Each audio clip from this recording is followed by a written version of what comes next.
নমস্কার বন্ধুরা, আমি আবার নতুন একটা ভিডিও নিয়ে চলে এসেছি। তো আমার ভিডিও দেখার জন্য আপনাদেরকে অসংখ্য ধন্যবাদ জানাই। তো আজকে আমি আপনাদেরকে ক্যাপসিকাম চিকেন করে দেখাবো। তো ক্যাপসিকাম চিকেন করার জন্য আমি এখানে 1 কেজি মাংস নিয়েছি, সেটাও আপনাদের দেখাবো। আর কি কি মশলা লাগছে সেটাও আপনাদেরকে বলে দেব এবং দেখাবো। তো চলুন আমি মাংসটা কিভাবে বানাবো আর কিভাবে করব আর কীরমভাবে করতে হবে সেটাও আপনাদেরকে আজকে শিখিয়ে দেবো। তো চলুন আমার সাথে থাকুন, তো আমার ভিডিওটা দেখতে থাকুন। আমি এখানে 1 কিলো মাংস, মুরগির মাংস নিয়েছি। তো মুরগির মাংসটা আমি পরিষ্কার করে ধুয়ে নিয়েছি। তো আমি মুরগির মাংসের মধ্যে কিছু আমি মশলা মাখাতে হবে, সেগুলো আপনাদেরকে একটু দেখিয়ে নিই। মাংসটা আমি প্রথমে একটা বড় পাত্রের মধ্যে নিয়ে নিলাম। ছোট পাত্রের মধ্যে নিলে আমার একটু অসুবিধা হবে মশলা মাখাতে, তার জন্য আমি একটা বড় পাত্র নিয়ে নিলাম। তো আমি এখানে 3 চামচ মতো রসুন বাটা দিয়ে দিলাম।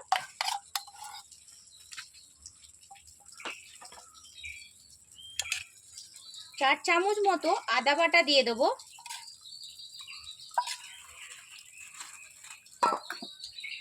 এটা আমি ক্যাপসিকাম বাটা নিয়েছি, যেহেতু ক্যাপসিকাম চিকেন, তার জন্য ক্যাপসিকাম বাটা অবশ্যই কিন্তু লাগবে।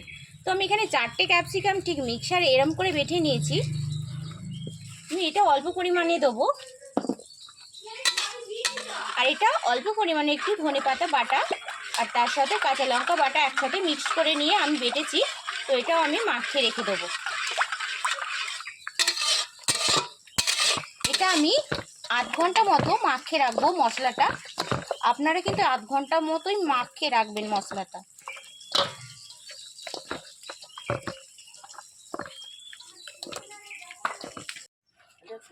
আমি একটু তেল কড়াইয়ে দিয়ে দিয়েছি। তো আমি একটু ফোড়ন দিয়ে দেবো। এর মধ্যে দারচিনি, গোটা দারচিনি ভেঙে ভেঙে নিয়েছি। তো আমি এগুলো ফোড়ন দিয়ে দেবো তেলের মধ্যে।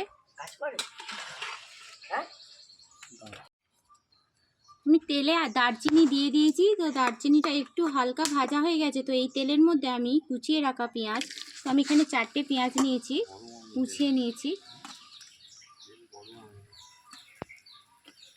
আমি পেঁয়াজটাকে একটু ভেজে নেব।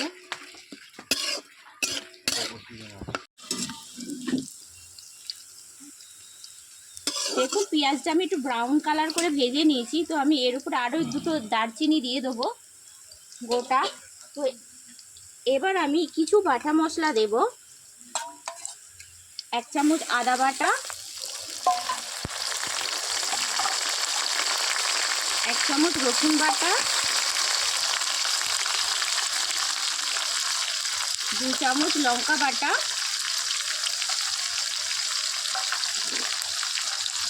তো 1 বাটি ক্যাপসিকাম বাটা রেখেছিলাম, তো সেটা আমি পুরোটাই দিয়ে দেবো। যেহেতু এটা ক্যাপসিকাম মাংস, তার জন্য এটা আমার ক্যাপসিকামটা পুরোটাই দিতে হবে। এরপর আমি দেবো 4টে কেটে রাখা টমেটো, 2টো গোটা কাঁচা লঙ্কা,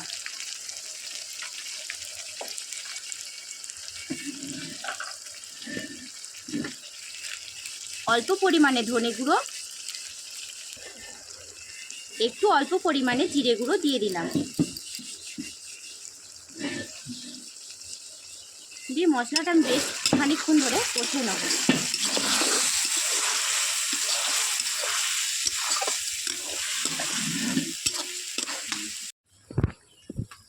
মশলাটা কিছুক্ষণ নাড়াচাড়া করার পর একটু তেল বেরিয়ে গেছে। এরপর আমি 1 চামচ মতো হলুদ দিয়ে দেবো।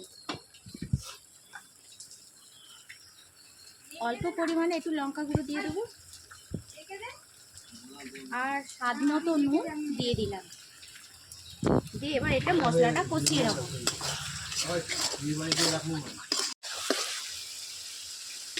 মশলাটা সুন্দরভাবে কষে নিয়েছি, তেল একদম মশলা দিয়ে ছেড়ে দিয়েছে। তো এবার আমি যে মাংসটা আধ ঘন্টা মশলা মাখিয়ে রেখেছি, সেই মাংসটা আমি এই মশলার মধ্যে দিয়ে দেবো। অল্প অল্প করে কড়াইয়ের মধ্যে দিয়ে দিলাম।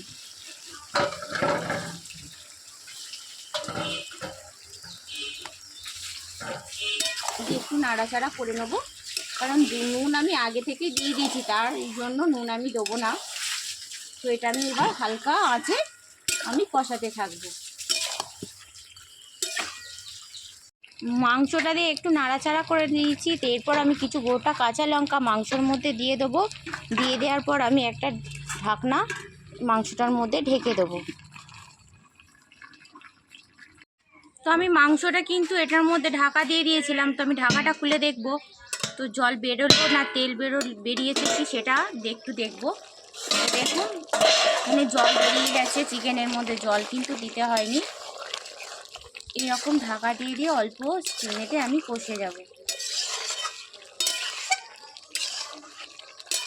আবারও আমি একটু ঢাকা দিয়ে দেবো। এখন আমার মাংসটা হবে। আরও আমি 15 মিনিট বাদে এটা ঢাকাটা খুলে নেব।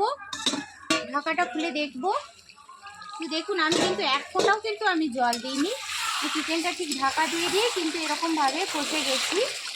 দেখুন আমার তেল বেরিয়ে গেছে, মাংসটাও কিন্তু সেদ্ধ হয়ে গেছে।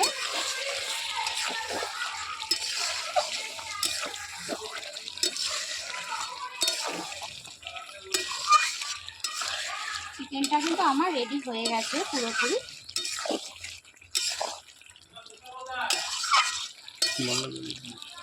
চিকেনটা কিন্তু আমি নামিয়ে নিয়েছি। তো আমি এরপর একটু মানে জায়ফল, জয়িত্রী, দারচিনি, এলাচ, লবঙ্গ বেটে রেখেছিলাম। তো বিরিয়ানি মশলা যেটাকে আপনারা মানে বোঝেন, তো সেই মশলাটা আমি গুঁড়িয়ে নিয়েছিলাম মিক্সারে। তো আমি এই মাংসের মধ্যে ছড়িয়ে দিলাম। দেওয়ার পর আমি অল্প পরিমাণে একটু ঘিও দিয়ে দেবো।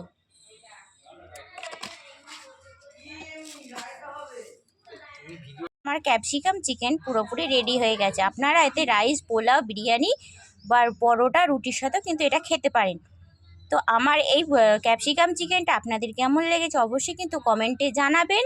আর আমার চ্যানেলটা সাবস্ক্রাইব করে আমার পাশে থাকবেন। আর বেশি করে লাইকও করবেন তার সাথে। আবার দেখা হবে রান্নার অন্য কোনো ভিডিও নিয়ে।